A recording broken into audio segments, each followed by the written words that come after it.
नमस्कार दोस्तों। सरकारी कर्मचारियों और प्रमोशन का इंतजार कर रहे लाखों लोगों के लिए हाई कोर्ट से एक बहुत बड़ा और अहम फैसला सामने आया है। अब सवाल ये है कि क्या किसी कर्मचारी की तदर्थ सेवा यानी एडहॉक सर्विस भी प्रमोशन में गिनी जाएगी? तो इसका जवाब है हाँ। अगर नियुक्ति प्रक्रिया नियमों के अनुसार हुई थी और कर्मचारी लगातार सेवा में बना रहा तो उसकी तदर्थ सेवा को भी पदोन्नति के लिए गिना जाएगा।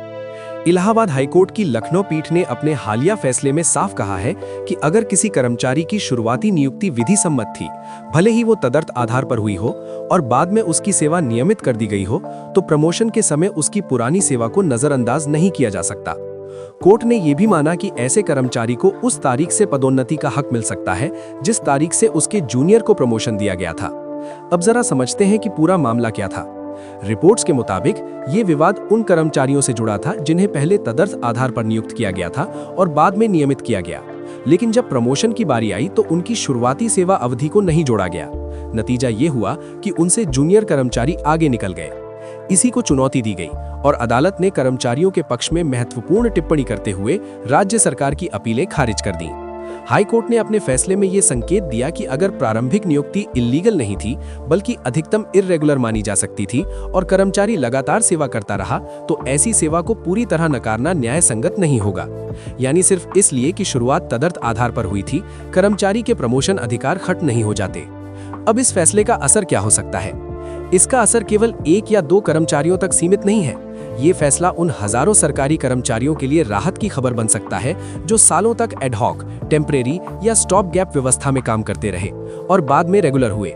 ऐसे कई मामलों में विभाग प्रमोशन के लिए केवल रेगुलराइजेशन की तारीख को मानते हैं, लेकिन अब इस फैसले के बाद कई कर्मचारी अपने प्रमोशन, वरिष्ठता और एरियर से जुड़े दावों को लेकर मजबूत स्थिति में आ सकते हैं। ये असर मामले के नियमों और सेवा शर्तों पर निर्भर करेगा।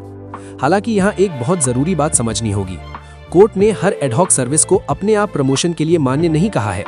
फैसला इस बात पर टिका है कि शुरुआती नियुक्ति नियमों के मुताबिक हुई थी या नहीं और क्या कर्मचारी ने लगातार सेवा की। यानी अगर नियुक्ति प्रक्रिया ही अवैध थी तो मामला अलग हो सकता है। इसलिए हर केस अपने तथ्यों और लागू नियमों के आधार पर देखा जाएगा। दोस्तों, ये फैसला सरकारी नौकरी से जुड़े प्रमोशन विवादों में एक बड़ा संदर्भ बन सकता है, खास तौर पर उन कर्मचारियों के लिए जो वर्षों की सेवा के बावजूद केवल टेक्निकल ग्राउंड पर अपने अधिकारों से वंचित रह गए। अब देखना होगा कि अलग अलग विभाग इस फैसले को किस तरह लागू करते हैं और क्या इससे आगे और भी दावे तथा याचिकाएं सामने आती हैं। तो कुल मिलाकर हाई कोर्ट का संदेश साफ है।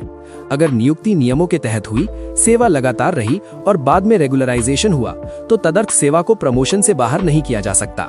और अगर जूनियर को पहले प्रमोशन मिल गया है तो सीनियर कर्मचारी को भी उसी तारीख से लाभ मिल सकता है। आप इस फैसले को कितना बड़ा मानते हैं? क्या इससे सरकारी कर्मचारियों के प्रमोशन सिस्टम में बड़ा बदलाव आएगा? अपनी राय हमें कमेंट करके जरूर बताइए।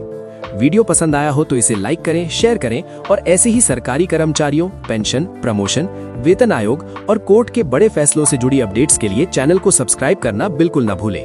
धन्यवाद।